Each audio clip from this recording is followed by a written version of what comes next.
Hi, I'm Luke McIntosh, creator of BecomeABassist.com, and in this lesson we're getting back to basics and playing just a major scale against a single note drone and finding every note's sweet spot.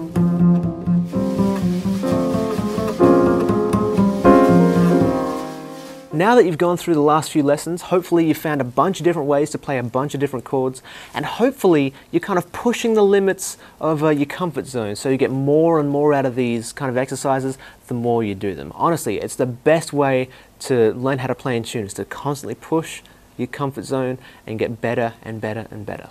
Now today, like I said, we're going to be using a major scale and playing it against a single note drone. Now today we're going to be using an F major drone. F major scale against the F single note drone that you got back in the very first lesson. And now, just in case you didn't know, F major scale looks like this. It's got an F, obviously, G, A natural, B flat, C, D, E, and then again at the top, you've got an F. So that's our F major scale. Those are the notes that we're going to be using for this lesson. But before we get into actually playing the scale, there's a couple of things you should know. Now, as we play all of these different notes against the low drone, they're all going to sound just a little bit different against the drone. Now, for example, an F against an F is going to sound just fine. But for example, an E against an F is going to sound a little bit kind of it's a little bit dirty. It's going to be rubbing against the F drone a little bit. And that's totally okay. There's going to be different notes that have different levels of what's called consonance and dissonance. The ones that sound nice and pretty, they're the ones that are more consonant, and the ones that sound less kind of pretty and more kind of dirty, they're going to be the ones that have more dissonance. However, don't make the mistake of thinking that a dissonance means something's out of tune. You can have a dissonant note that's perfectly in tune. And let me show you what I mean. For example, we've got an F drone going on right now. If we play a high F against that low F, it's going to sound fine, if it's in tune. Now if it's a little bit out of tune, say it's a little bit flat, it's going to have a kind of wavery effect, the thing we're trying to avoid basically. But if you flatten that note so it's a completely different note again, if you flatten it to the point where it's actually an E,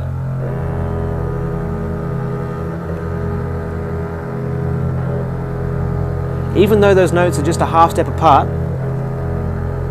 they do kind of rub each other the wrong way. They're half step apart and they do kind of rub against each other, but there's still a certain sweet spot where this E is going to be in tune in relation to the F, a point where it's going to be the most stable. And that is the point that you're looking for, the point where it's the most stable against a dissonant interval. So you're playing that low F, playing the high E, but you're looking for the point where it's the most stable. So let's put our F drone back on and start with this scale. Let's start with our low F. So this one, we're just going to be matching pitch. Like we did in the very first lesson with our low C, now we're just doing it with an F. So this one's pretty self-explanatory. You've already done this one before. But now let's go to the G.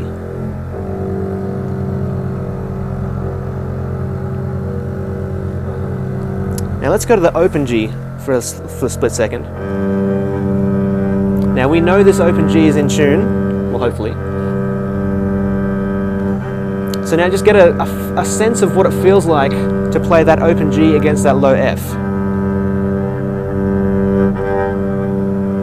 This note is in its sweet spot because we know it's in tune, and all we have to do now is find that same sweet spot down an octave. Get comfortable with the high G first before you get down to the low G, because the low G might be a little bit difficult to kind of hear in relation to the low F. Really try and listen intently and find that sweet spot. Try taking it a little bit up. Oh, try taking it a little bit down. That's not it.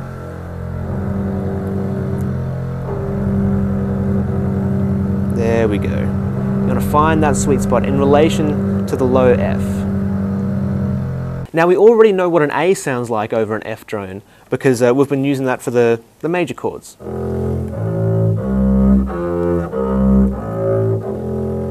Also, we know that this A is going to be in tune because it's an open A string. So, but still, let's get used to how it sounds over the low F.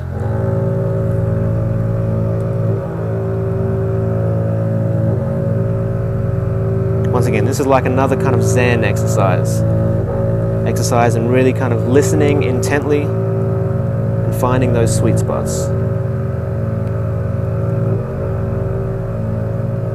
Now let's move up to our B flat. Now this is going to be a little bit of a dissonance because it's going to kind of want to rub against the F.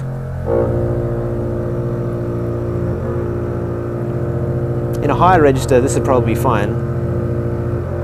Actually, let's go up to a high B flat.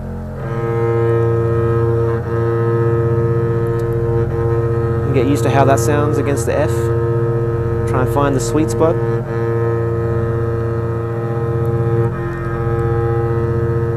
You find that this one pretty much always wants to resolve to there. But keep that B flat, and once you're comfortable with it in the high register, drop it down to the low register. Remember, you've got one ear for yourself, and one ear is for the drone.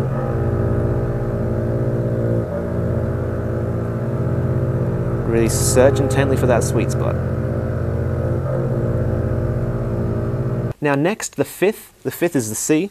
And it's going to be fairly easy. You're already playing that one with both the major and minor chords. And this is another relatively easy one to kind of intonate against, because if you're out of tune, you will feel a certain waveriness.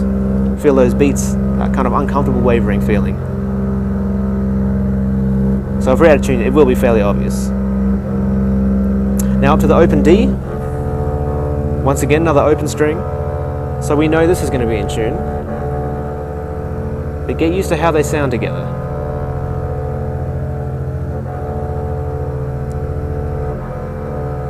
This one isn't as consonant as, for example, the third or the fifth, but it's not as dissonant as the seventh, which is coming next, or the fourth, the B flat that we had before.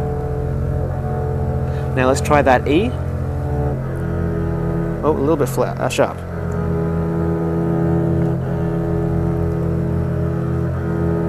This is probably going to be the most difficult one. Try moving it around, try and see if it's a little bit sharper. Ooh, a little bit flatter. And really try and find that sweet spot.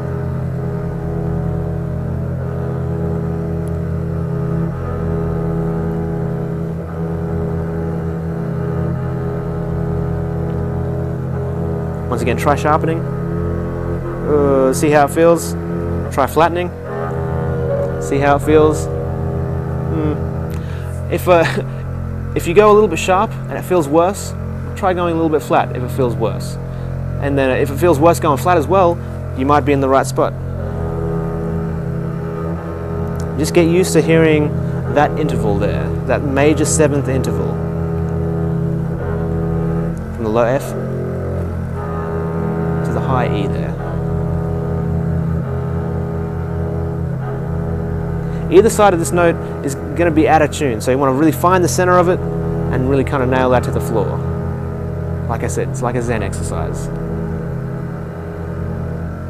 Now try this process with all the other keys, even the ones you're not comfortable with. If you're not comfortable with a key and you spend even 10 minutes kind of going through this exercise, finding all the sweet spots for the notes in relation to the root of the key, I guarantee you'll see improvements in, first of all, just your comfort within that key and also your intonation. For me, I always seem to have trouble with A flat and D flat, maybe because there's no open strings. But I'll chuck on an A flat drone every once in a while and just play an A flat scale along with that A flat drone. Same with the D flat. So to recap, you played all of the notes of an F major scale against an F single note drone. You learned how to find all the sweet spots of the note within that scale and find out how they related to the root and try and internalize how they felt and how they sounded. Thank you so much for watching. I really do appreciate it. I'm Luke McIntosh, creator of BecomeABassist.com, and I will see you in the very next lesson.